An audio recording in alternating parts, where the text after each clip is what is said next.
UCC के प्रावधान नहीं माने तो होगी जेल। उत्तराखंड में यूनिफॉर्म सिविल कोड कानून बन जाने के बाद लिव इन रिलेशनशिप का रजिस्ट्रेशन करवाना अनिवार्य होगा। रजिस्ट्रेशन नहीं कराने पर कानून में 6 महीने की सजा का प्रावधान किया गया है। लिव इन में रहने की इच्छा रखने वाले जोड़े को भी रजिस्ट्रेशन कराना होगा। मुख्यमंत्री पुष्कर सिंह धामी ने यूनिफॉर्म सिविल कोड विधेयक मंगलवार को सदन के पटल पर रख दिया है। नए कानून में लिव इन रिलेशनशिप को व्यवस्थित करने के लिए प्रावधान किए गए हैं। 192 पन्नों का यूसीसी विधेयक 4 हिस्सों में बटा हुआ है। यूसीसी विधेयक पर सदन में चर्चा की जाएगी। राज्यपाल की मंजूरी के बाद विधेयक कानून का रूप ले लेगा।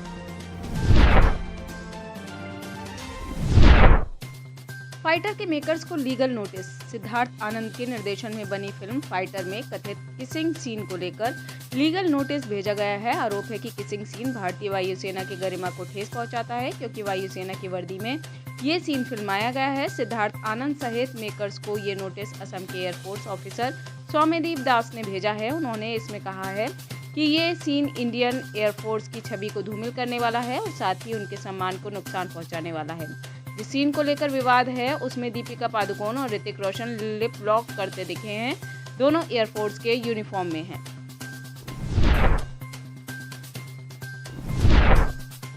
कुत्ते ने बिस्किट नहीं खाया तो दिक्कत क्या है? कांग्रेस सांसद राहुल गांधी के नेतृत्व में निकाली जा रही भारत जोड़ो न्याय यात्रा को लेकर बीजेपी लगातार निशाना साध रही है। इस बीच बीजेपी ने एक वीडियो शेयर कर आरोप लगाया है कि राहुल गांधी एक कुत्ते को बिस्किट खिला रहे थे और जब उसने नहीं खाया तो राहुल गांधी ने वही बिस्किट अपने कार्यकर्ता को दे दिया। इस तरह का दावा करते हुए बीजेपी ने एक वीडियो शेयर किया था जो वायरल हो गया। अब इस मामले पर राहुल गांधी ने सफाई दी है। उन्होंने कहा, मैंने कुत्ते और मालिक को बुलाया। कुत्ता घबराया हुआ था, कांप रहा था और जब मैंने उसे खिलाने की कोशिश की कुत्ता डर गया, इसलिए मैंने कुत्ते के मालिक को बिस्किट दिए और कुत्ते ने उसके हाथ से बिस्किट खा लिए। मुझे समझ नहीं आ रहा है कि इसमें क्या समस्या है। परमाणु बम जैसा धमाका था। मध्य प्रदेश के हरदा की फैक्ट्री में हुए दर्दनाक हादसे में 12 लोगों की जान चली गई। दिल दहला देने वाला हादसा कैसे हुआ, इसको लेकर चश्मदीद ने खुद बताया है। हादसे में घायल हुई एक महिला ने पटाखा फैक्ट्री में हुए ब्लास्ट की पूरी कहानी बताई। हादसे में घायल चश्मदीद महिला ने बताया, हम लोग काम कर रहे थे, अचानक से ब्लास्ट हुआ और बहुत तेज आवाज आई तो हम लोग भागने लगे। हमने भागते भागते देखा कि बहुत सारे बच्चे मरे हुए पड़े थे, बहुत सारे लोग जले हुए पड़े थे, आग लग रही थी। वहाँ करीब 4000 से ज्यादा लोग, 4 मंजिल बिल्डिंग थी।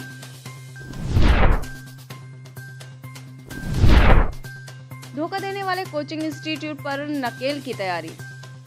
मनोहर लाल खट्टर सरकार प्राइवेट कोचिंग इंस्टीट्यूट के कामकाज को रेगुलेट करने के अलावा श्रमिक विज्ञापनों और स्टूडेंट्स के बीच बढ़ते तनाव पर लगाम लगाने के लिए कानून बनाने की तैयारी कर रही है। राज्य सरकार ने पिछले महीने हरियाणा कोचिंग संस्थान विधेयक 2024 का प्रस्ताव सार्वजनिक पेश किया था। प्रस्ताव पर हितधारकों और जनता की राय मांगी गई थी। दरअसल हरियाणा विधानसभा में 20 फरवरी को बजट सत्र शुरू होने जा रहा है। माना जा रहा है कि इस सत्र के दौरान इससे संबंधित बिल पेश किया जा सकता है। लखनऊ में रिटायर्ड डीएसपी ने खुद को गोली मारी।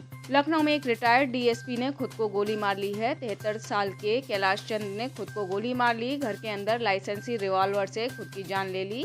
सूचना पाकर पुलिस मौके पर पहुंची। ये गुडाम्बा थाना क्षेत्र के सेक्टर जे जानकीपुरम की घटना है।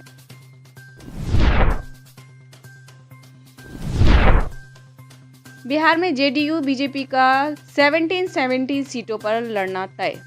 लोकसभा चुनाव के मद्देनजर बिहार में एनडीए के भीतर सीट बंटवारे को लेकर बीजेपी और जनता दल यूनाइटेड में लगभग सहमति बन गई है।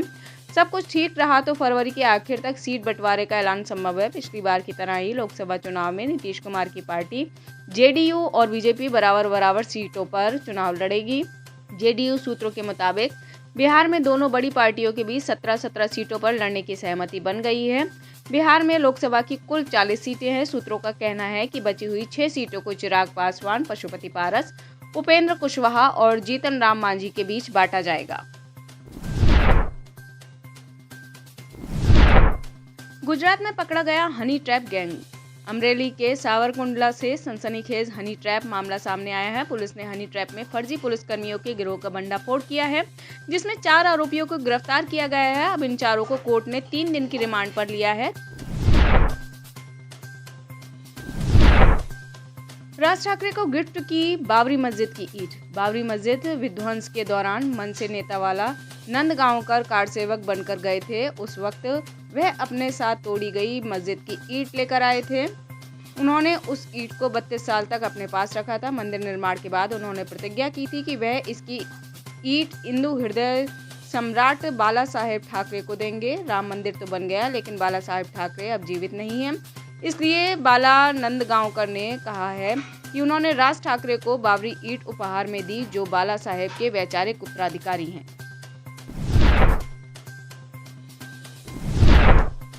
आपको धमकाने की कोशिश। दिल्ली के मुख्यमंत्री अरविंद केजरीवाल के निजी सचिव के घर ईडी की रेड पर आम आदमी पार्टी ने तीखी प्रतिक्रिया दी है। कैबिनेट मंत्री आतिशी ने मंगलवार 6 फरवरी को प्रेस कॉन्फ्रेंस कर कहा कि इस तरह की कार्रवाइयों से हम डरने वाले नहीं हैं। उन्होंने कहा, ऐसा सुनने में आ रहा है कि मुख्यमंत्री के पीए सहित पार्टी के कई नेताओं के घर पर रेड हो रही है। ये हमें डराने धमकाने की कोशिश है, लेकिन मैं प्रधानमंत्री मोदी से कहना चाहती हूँ कि हम डरने वाले नहीं हैं।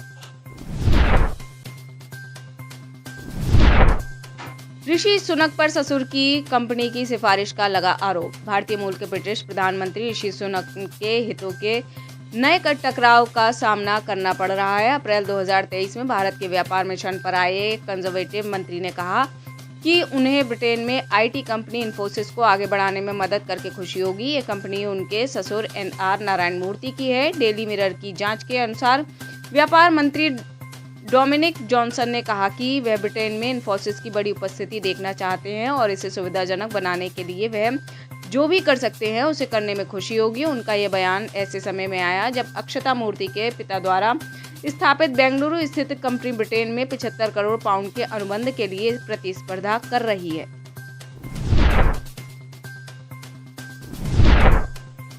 हाफिज सईद की पार्टी ने भारत के खिलाफ उगला जहर। पाकिस्तान की नई पार्टी मरकजी मुस्लिम लीग ने सोमवार को पंजाब प्रांत के कसूर जिले में एक रैली का आयोजन किया। इस दौरान पार्टी के नेताओं ने भारत के खिलाफ जमकर जहर उगला। रैली के दौरान खुले मन से कश्मीर में जिहाद करने की कस्में दिलाई गईं और कहा कि फिलिस्तीन और कश्मीर को ज्यादा मदद करने की जरूरत है। वक्ताओं ने कहा कि जब तक कश्मीर को हम पाकिस्तान में नहीं मिला देते, हमें चैन नहीं मिलने वाला है। इस दौरान पाकिस्तान में जिहाद करने की कस्में भी खाई गईं। खुले मन से भारत विरोधी और कश्मीर में जिहाद के नारे लगवाए गए।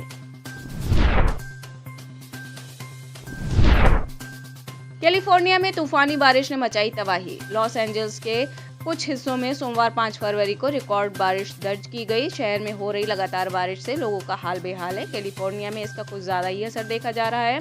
यहाँ पर करीब हजारों घरों की बिजली गुल हो गई है, जिसकी वजह से उन्हें अंधेरे में दिन गुजारने पड़ रहे हैं।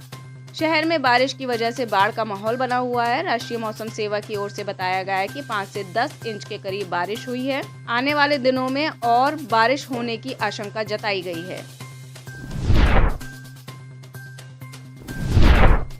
ब्रिटेन के महाराजा चार्ल्स तृतीय को कैंसर। ब्रिटेन के 75 वर्षीय महाराजा चार्ल्स तृतीय को कैंसर है। ये घोषणा सोमवार 5 फरवरी को बकिंघम पैलेस ने की।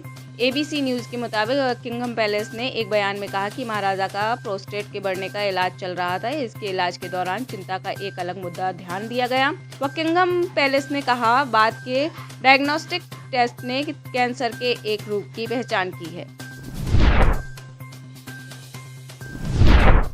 चिली के जंगलों में लगी आग। चिली के लोग अभी तक सुनामी खतरों से जूझ रहे थे, लेकिन अब यहाँ नई समस्या आदम की है। चिली के 100 से अधिक जंगलों में लगी आग क्लाइमेट पर बुरा प्रभाव डाल सकती है। कॉन्सेप्शियन विश्वविद्यालय के एक शोधकर्ता फ्रांसिस्को डी ला बोरेरा ने कहा, 2017 में आग की लपटों ने चिली के एक शहर को नष्ट कर दिया और 11 लोगों की जान ले ली थी। वहीं 2023 में लगी आग ने 10 लाख एकड़ से अधिक जंगल को जला दिया और 2 दर्जन लोगों की जान ले ली। आप इस खबर के बारे में क्या सोचते हैं, हमें कमेंट सेक्शन में बताएं। साथ ही ब्रह्मास्त्र न्यूज को सब्सक्राइब